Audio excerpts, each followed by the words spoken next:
Hello दोस्तों, अद्भुत कहानी सागर में आपका स्वागत है। आज की हमारी कहानी है त्याग। दमयंती जी के घर में आज भागम भाग का माहौल है। सुबह मुंह अंधेरे ही दोनों बेटे दोनों बहुओं को लेकर हॉस्पिटल जा चुके हैं। अरे अरे, कुछ गलत मत समझ लीजिएगा। ये दोनों अपनी पत्नियों को किसी प्रॉब्लम की वजह से नहीं, अपितु उनकी डिलीवरी होने वाली है, इस वजह से अस्पताल लेकर गए हैं। दमयंती जी के दो बेटे हैं, नीलेश और विमल। नीलेश बड़ा है, उसकी शादी 8 साल पहले हुई थी। विमल की शादी को अभी 1 साल हुआ है। नीलेश और विमल शीघ्रता से दोनों को लेकर अस्पताल पहुंचे।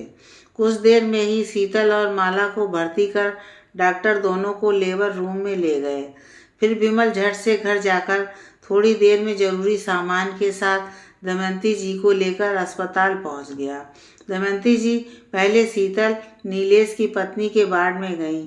वहां जाकर देखा कि बच्चे का पालना खाली था। शीतल रो रही थी, नर्स चुप करा रही थी। दमयंती जी को धक्का लगा।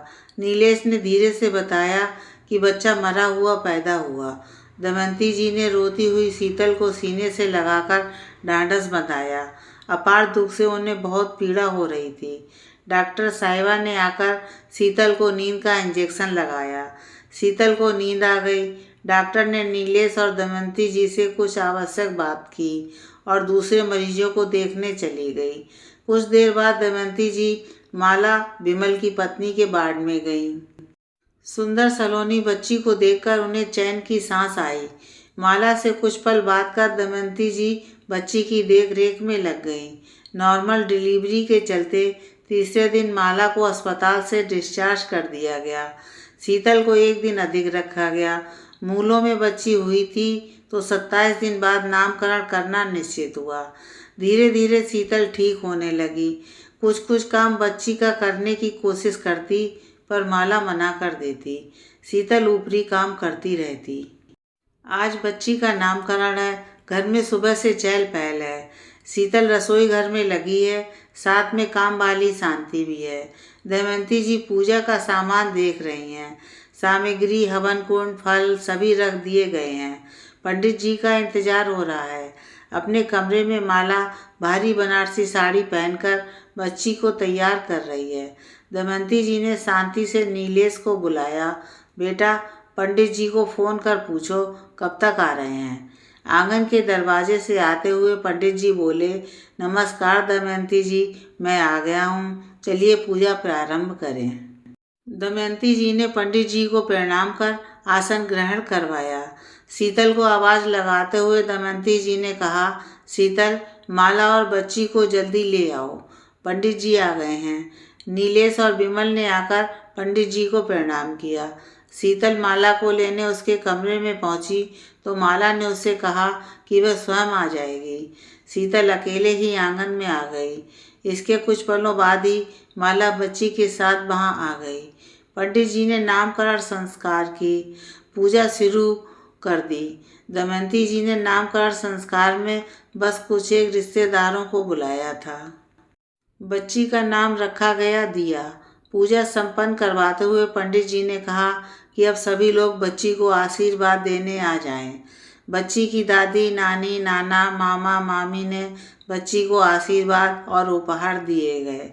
बच्ची को आशीर्वाद देने नीलेश और शीतल आगे आए। नीलेश के आशीर्वाद देने के बाद माला ने कहा कि बच्ची को भूख लग गई है, दूध पिलाकर सुला देती हूँ। दमयंती जी को अजीब लगा। उन्होंने कहा, माला, 2 मिनट की ही तो बात है। शीतल को दिया को आशीर्वाद देने दो, उसके बाद दिया को ले जाना। माला ने ऊंची आवाज में कहा, जिनके नसीब में बच्चों का सुख नहीं है उनसे अपनी बच्ची को आशीर्वाद दिलाने की मुझे ज़रूरत नहीं है। खुद की गोद सूनी है, वो मेरी बेटी को क्या आशीर्वाद देंगी। दमयंती जी ने चौंक कर कहा, क्या बोल रही हो बहू। ठीक ही तो कह रही हूँ माँ जी, वो क्या आशीष देंगी जिनके खुद बच्चा नहीं है। शीतल वहाँ से रोते हुए अपने कमरे में चली गई। दमयंती जी ने कहा, क्यों अनाप शनाप बोल रही हो। नीलेश भी शीतल के पीछे पीछे कमरे में चला गया। इतने में विमल भी माला की हाँ में हाँ मिलाते हुए बोला, सही ही तो कह रही है माला। माँ, भाभी से क्या आशीर्वाद लेना, उनके कोई संतान नहीं है। दमयंती जी बिना कुछ कहे नीलेश के कमरे में जाकर नीलेश और शीतल को लेकर वहाँ बाहर आ गईं। शीतल को माला के सामने लाकर उन्होंने माला से कहा, तुम शीतल के आशीर्वाद दिलवाना अपनी बच्ची के लिए बुरा समझ रही हो। माँ जी, कुछ अपशगुन हो गया तो भाभी को कमरे में भेज दीजिए, इसीलिए मैं अपनी बच्ची को इनसे दूर रख रही थी। और अब जब मैंने खुलकर अपनी बात कह दी है तो इनको खुद मेरी बच्ची से दूर रहना चाहिए। मैं नहीं चाहती कि कुछ गलत हो दिया के साथ, माला ने कहते हुए दिया का मुंह अपने आंचल से ओट में कर लिया। दमयंती जी के सब्र का बांध अब टूट गया। कहने लगी, जिस शीतल से तुम अपनी बच्ची के लिए अपशगुन का भय है, जो अपशगुनी है, तुम्हारे हिसाब से वही शीतल इस बच्ची की माँ है। विमल, माला ये सुनकर अवाक रह गए। दमयंती जी को नीलेश और शीतल ने रोकते हुए कहा, माँ, आप चुप हो जाइए। दमयंती जी नहीं रुकी, उन्होंने बताना जारी रखा। उस दिन मरा हुआ बच्चा शीतल का नहीं बल्कि माला का हुआ था। ये बच्ची शीतल की है। शीतल दिया की जन्मदात्री है। मेरे वहाँ पहुँचने से पहले डॉक्टर ने जब यह बताया कि माला का बच्चा मरा हुआ पैदा हुआ है और वह अब कभी माँ नहीं बन पाएगी, तब शीतल ने माला के बगल में अपनी बच्ची रख दी। शीतल के त्याग के कारण ही तुम बच्ची का सुख ले रही हो, समझी? विमल को ये बात इसलिए पता नहीं क्योंकि वह मुझे लेने घर आया था जब ये सब हुआ।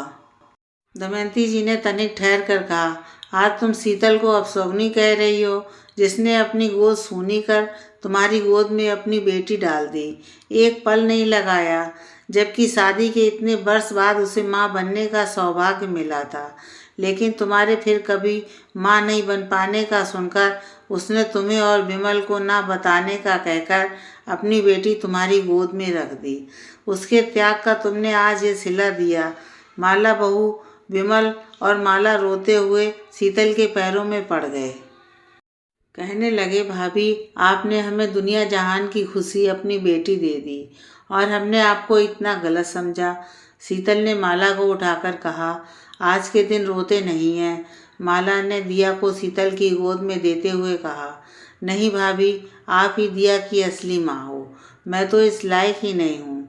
माला, ऐसा नहीं कहते, तुम दिया की माँ हो और रहोगी। शीतल ने दिया को माला की गोद में दे दिया। दमयंती जी ने कहा, माला और शीतल बहू, तुम दोनों मिलकर दिया को पालो। कितनी भाग्यशाली है दिया, जिसे दो दो माँओं का प्यार मिलेगा। सधी हुई आवाज़ में दमयंती जी बोली, माला बहू, बच्चा पैदा नहीं होने से या मरा हुआ होने से कोई अपशगुनी नहीं हो जाता है। इसी सोच को बदलने की ज़रूरत है। ये बात जितनी जल्दी समझ में आ जाए अच्छा है। तुम शीतल को उल्टा सीधा कह रही थी, उल्टा तुम स्वयं आगे कभी माँ नहीं बन पाओगी। माला ने हाथ जोड़कर सबसे अपनी गलत सोच के लिए माफ़ी मांगी। विमल ने भी सभी से हाथ जोड़कर माफ़ी मांगी।